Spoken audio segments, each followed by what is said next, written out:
Hello friends, welcome back to my channel. आज हम बनाएंगे बिल्कुल ख़राब सा केक, बिगड़ा हुआ केक जिसे कहते हैं। तो रुकिए रुकिए, हैरान मत होइए, बिल्कुल सही सुना आपने। क्या करके हम अपने केक को ख़राब बनाते हैं, किस तरह से हमारा केक ख़राब हो जाता है और किस तरह से हम उसे सही कर सकते हैं। तो ये सारी गलतियाँ आज हम सीखेंगे और ख़राब सा केक बनाएंगे। तो इसके लिए हमें क्या चाहिए होगा देख लेते हैं, लेकिन उससे पहले अगर आप मेरे चैनल पर न्यू हैं तो मेरे चैनल को सब्सक्राइब करना बिल्कुल ना भूलें। तो यहाँ हम बनाएंगे, इंसान की ज़िंदगी में असली सबक उसकी गलतियों से ही मिलता है। जब हम गलतियाँ करते हैं और उसके बाद सीख कर कामयाबी की तरफ जाते हैं ना, जिससे हमें सारे एक्सपीरियंस हमारे पास होते हैं कि आगे चल के कभी गलतियाँ हमारी हों तो हम उसे फिक्स कर सकें और बाद में वो हमारे लिए सवाल ना बने, हम उससे अवेयर रहें। ये ना हो कि हाँ हम फिर कहें कि अरे ये गलती हमें किस तरह से फिक्स करनी है। तो हमें अच्छा बनाने से पहले कुछ ख़राब चीज़ें भी करनी चाहिए, अपनी गलतियां भी करनी चाहिए, जिससे हम उससे अच्छी चीज़ें सीख सकें। तो चलिए इसको बनाते हैं। इसको बनाने के लिए यहाँ पर हमने दूध ले लिया है 160 ml और यहाँ हमने ले लिया है कोको पाउडर। कोको पाउडर हम लेंगे हाफ कप या 50 ग्राम, इतना हमने कोको पाउडर लिया है। 1 कप जितना हमने लेना है शुगर, जिसे हमने अच्छी तरह पीस लिया है और ये ग्राम्स में अगर देखूँ तो 150 ग्राम है। 1.5 कप हमने लिया है मैदा, जो कि ग्राम्स में 180 ग्राम है। यहाँ कंडेंस मिल्क लेंगे हम, कंडेंस मिल्क हमारा 100 ग्राम होगा। तो ये सारी चीज़ें हमने ले ली हैं। अब इसमें हमने क्या करना है, सबसे पहले दूध को कडल करना है ना। तो हमने दूध यहाँ पर लिया था 160 ml या 2/3 कप जितना हमने लेना है दूध। इसमें हमने 1 टीस्पून जितना डाल देना है विनेगर या सफ़ेद सिरका। इसे डालने के बाद इसे एक साइड हमने रख देना है जब तक दूध अच्छी तरह से कडल हो जाएगा, या आप इसकी जगह छाछ का इस्तेमाल भी कर सकते हैं। हमें खट्टा बिल्कुल नहीं चाहिए, हमें फ्रेश सा चाहिए। यहाँ पर जो हमने मैदा लिया था 1.5 कप, उसमें हमने हाफ कप या 50 ग्राम कोको पाउडर डाला है, उसे डाल देंगे। उसके बाद यहाँ पर ये सारी चीज़ें आपने इस मेजरिंग कप से ही नापनी है। तो सबसे बड़ा रूल होता है बेकिंग का, जो वो यही होता है कि आपने जो चीज़ें ली हैं वो रूम टेम्परेचर पर होनी चाहिए और जो भी आप इंग्रेडिएंट्स ले रहे हैं वो आपके मेजरिंग कप में होने चाहिए। हम इस तरह के नॉर्मल से कप, ग्लास या कटोरी से नहीं नाप सकते हैं। इस तरह से अगर हम इस चीज़ जो बेकिंग होती है ना, उससे हमारी बेकिंग जो होती है वो ख़राब हो जाती है। आप ये कटोरियाँ, ग्लास या कप को तभी ले सकते हैं जब आपके पास मेजरिंग कप हो और आप या तो उसके से परफेक्ट इसको नाप के अपना बना लें कि इसमें इतना आता है, तो आपको अंदाज़ा हो जाए। लेकिन ये चीज़ें जो होती हैं वो अंदाजे से नहीं होती हैं, हमें परफेक्ट रेशियो चाहिए होता है। तो इसमें आप कप का ही इस्तेमाल करें, तभी आपका केक अच्छा बनता है।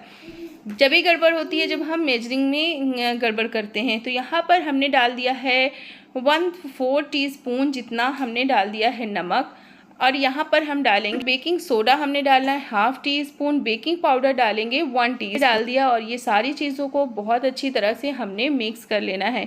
इनको अच्छी तरह से हमने मिक्स कर लिया है, अपने ड्राई इंग्रेडिएंट हमने मिक्स करके अब इन्हें क्या करना है, हमने इसे एक बड़े बोल में हमें इसे स्टेन कर लेना है, जिससे कि इसमें जो भी शुगर्स के जो भी पार्ट्स होते हैं, पार्टिकल्स होते हैं, वो ना निकल आएंगे या जो भी है वो अलग आ जाएंगे। वैसे हमने मैदा पहले से छान कर रखा है, लेकिन चीज़ों को हमें बहुत अच्छी तरह से छान लेना है। देखिए छानने से क्या होता है, हमारा जो केक है बहुत ही फ्लफ़ी बनता है। आपने इसे 1 से 2 बार छान लेना है, जिससे कि पार्टिकल्स तो निकल ही जाएंगे, लेकिन जो इसमें एयर होती है ना वो भी आ जाती है, जिससे कि हमारा केक जो होता है बहुत ही फ्लफ़ी बनता है। तो ये सारे जो टिप और ट्रिक्स मैं आपको बता रही हूँ ना, बहुत ही इंपॉर्टेंट से हैं, जिन्हें आप फॉलो करके बहुत ही अच्छा केक बना सकते हैं और जो गलतियाँ मैंने की हैं वो आप नहीं करेंगे। तो इस तरह से मैंने इसमें डाला है। डालने के बाद अब हमने क्या करना है, ये सारी चीज़ों को एक साइड रख देना है। अब हमने ड्राई इंग्रेडिएंट्स को मिक्स कर दिए हैं। अब हमने यहाँ पर टिन को भी रेडी कर लेना है। यहाँ पर जो हमें सबसे इम्पॉर्टेंट काम करना होता है उनमें से ये भी है कि हमें टिन को पहले ही प्रिपेयर करके रख लेना है, और हमने प्री हीट करके, या ओवन है तो हमने ओवन रख देना है, या हमारा बर्तन जिसमें हमने बनानी है कढ़ाई या भगोने में, उसको भी हमें प्री हीट करने के लिए 10 मिनट के लिए रख देना है। यहाँ पर टिन को इस तरह से हमने डस्टिंग करना है ना, इस तरह बटर लगाएंगे और बटर लगाने के बाद आपको किसी पेपर की, किसी चीज़ की ज़रूरत नहीं होगी। और इस तरह से हमने मैदा डालकर इसे डस्ट कर दिया है और इसे जितना एक्स्ट्रा हमारा मैदा है उसे हमने हटा देना है। इससे क्या होगा, जो हमारा यहाँ हाथ नहीं लगना चाहिए, नहीं जहाँ हाथ लगाएंगे ना वहीं पर हमारा केक चिपक जाएगा। तो हमने टिन भी तैयार करके रख दिया है। अब हमारे लिक्विड इंग्रेडिएंट्स हैं उनको हमें मिला लेना है। यहाँ पर हमने लिया है 80 ml जितना तेल। इसे हमने ले लिया है और इसे हमने इस मेजरिंग कप से मापा है, जो कि हमारा 1/3 कप है। इससे हमने ले लेना है 1/3 कप और इसमें आता है 80 ml। 80 ml हमने ले लेना है।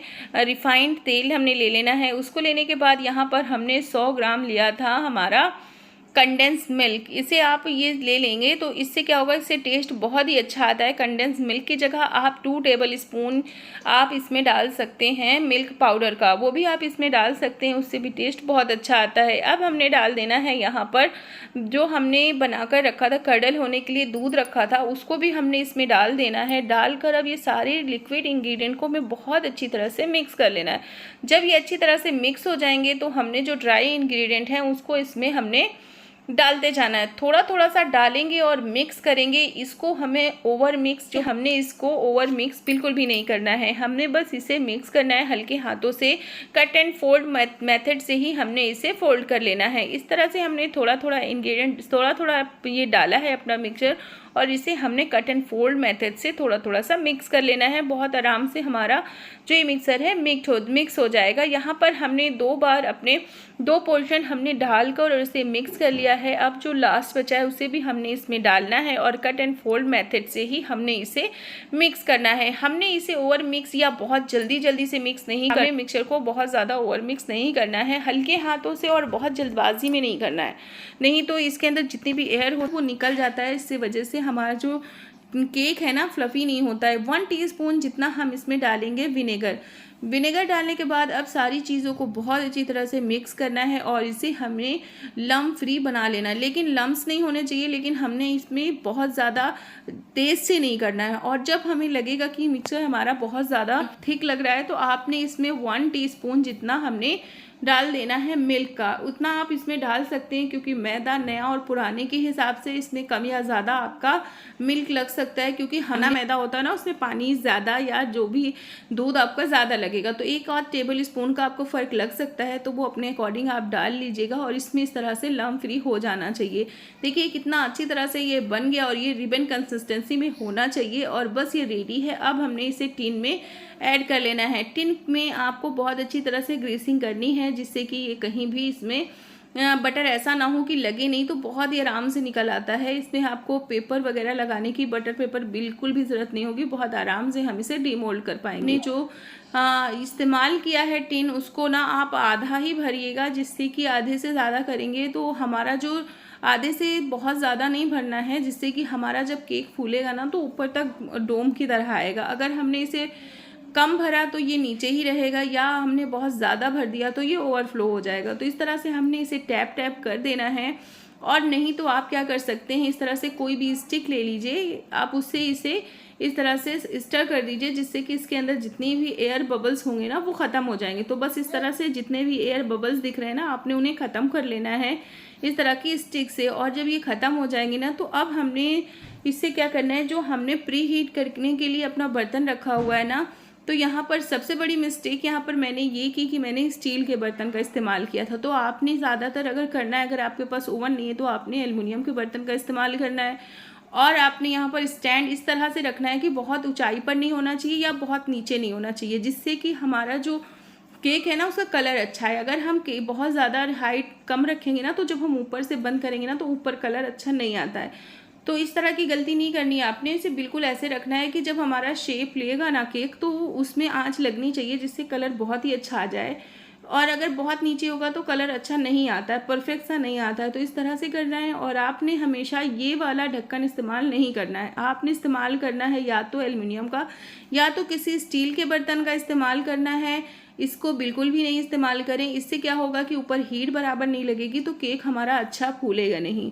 ओवन का काम जैसे ओवन में होता है ना कि चारों तरफ से हीट लगनी चाहिए, इस तरह से नहीं होगा। और इस तरह के ढक्कन, फ्लैट हमें ढक्कन का इस्तेमाल नहीं करना है। मैंने इस तरह के फ्लैट ढक्कन का इस्तेमाल किया तो इसमें देखिए इस तरह से केक लग गया था, जिसकी वजह से ये नीचे बीच में से डाउन हो गया और ये देखिए ऊपर फूलने के बजाय नीचे चला गया है। और इसमें थोड़ी देर केक को आपने जब चेक करना है ना, इस तरह की देखिए हाइट वाली चीज़ों से आपने इसे ढकना है। इस तरह की ऊंची प्लेट से, ऊंचे ढक्कन से, या कोई कढ़ाई भी इस पर ढक सकते हैं ना, जिससे कि शेप भी अच्छा आएगा और कलर भी अच्छा आएगा। इस तरह से आप इसे ढक सकते हैं। और आपने जो नेक्स्ट गलती है वो ये नहीं करनी है कि आपने टूथपिक के अलावा किसी और चीज़ से इसको आपने चेक करना है। मैंने यहाँ पर इसमें मैंने देखिए इस तरह से आपको दिख रहा होगा बीच में, मेरी बेटी ने इसको चेक करने से पहले थोड़ी देर पहले ही मुझे बिना बताए इसमें चाकू से चेक कर दिया था। तो देखिए बीच में निशान बना दिख रहा है ना, जिसकी वजह से बीच में एक तो ये इसलिए डाउन हो गया। आपने कभी भी केक को पकने से पहले किसी भी चीज़ से इसे टच नहीं करना है और ना ही इसे बार बार खोलना है। तो इस तरह से टूथपिक देखिए मेरी क्लियर आ गई है और ये हमारा केक बहुत ही टेस्टी बनकर तैयार हुआ। हमें नहीं करनी है। और देखिए इस तरह से हमने केक को चेक किया है और टूथपिक के से ही चेक किया, जिससे कि ये बहुत पतला सा हो। और अगर आप पहले चेक कर लेते हैं ना पकने से, तो ये हमारा डाउन होने लगता है और हमारा केक जो है बिल्कुल बीच से फूलता नहीं है। तो इस तरह से हमने देखिए निकाल लिया और बिल्कुल परफेक्ट हमारा केक बनकर रेडी हुआ है। देखने में और सॉफ्टनेस इसकी बहुत अच्छी है, अभी बहुत गर्म है।